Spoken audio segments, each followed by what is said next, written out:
European Union Ambassador to Pakistan, once again for honoring us with her gracious presence to meet with the key stakeholders prior to the steering committee meeting, even if she has not been able to join us today.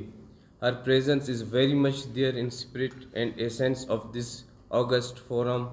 The past 2 days have provided us with the opportunity to have in-depth discussion in the context of the shared values and vision of European Union towards promoting the rule of law for the people of Balochstan. The government of Balochstan has indeed made an incredible progress in advancing our flagship project of the rule of law roadmap forward. Today, we are standing on a solid foundation backed by the hard work of our stakeholders and implementation teams from the delivery unit and the technical working groups. Throughout this, we have been diligently supported by UNODC to chart a very forward strengthening a rule-based governance model in Balochistan.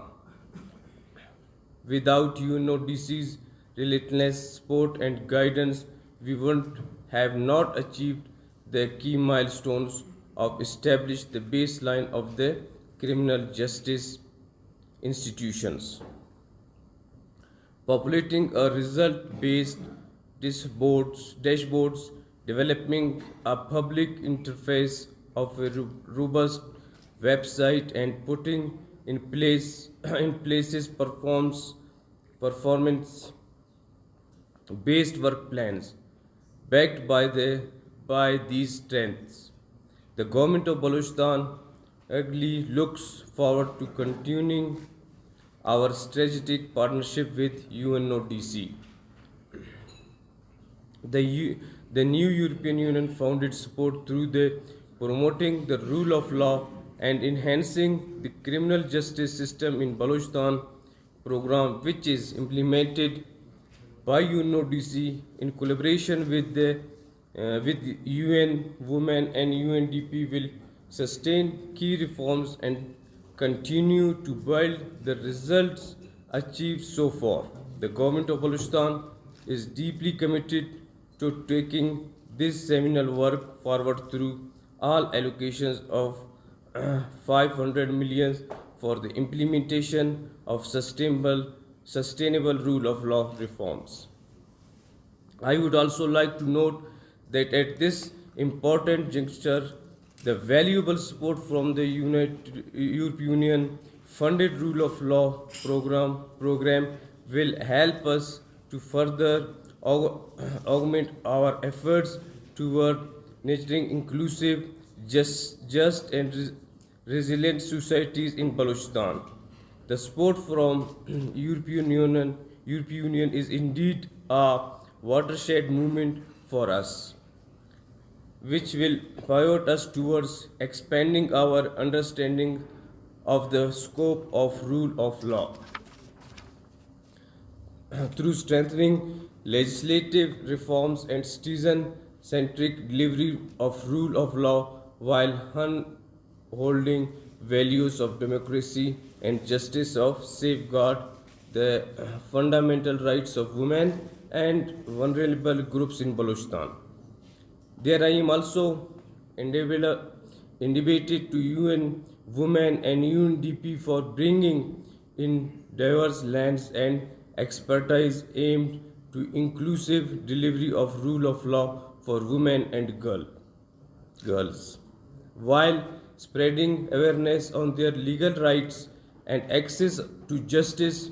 The collaboration partnership from UNODC coupled with UN Women and UNDP is our anchor towards delivery of justice for the people of Balochistan. I would also like to congratulate our district teams among the criminal justice institutions who have been our eyes and ears in the collection of evidence and data from the field. The baselines and the rule of law dashboards would have not been established without their untiring efforts. As mentioned by Ms. ضیاء, that rule of law roadmap is coming to an end in this year. However, keeping in view the current situation, the extension of rule of law roadmap of Balochstan is being endorsed. All the relevant institutions will be informed accordingly. In the end, it is teamwork and the collective effort of all stakeholders, including UN agencies, delivery unit, technical working groups, member of the steering committee, and generous support from the development partners like European Union, International and British High Commission, which is holding us together to take our vision for the rule of law forward. Let us pledge to keep up with the good work and channel our energies, resources to improve the lives of the people through delivering justice for all. I appreciate you taking your time today to engage in this discussion and wish you a pleasant stay in Quetta. Thank you all.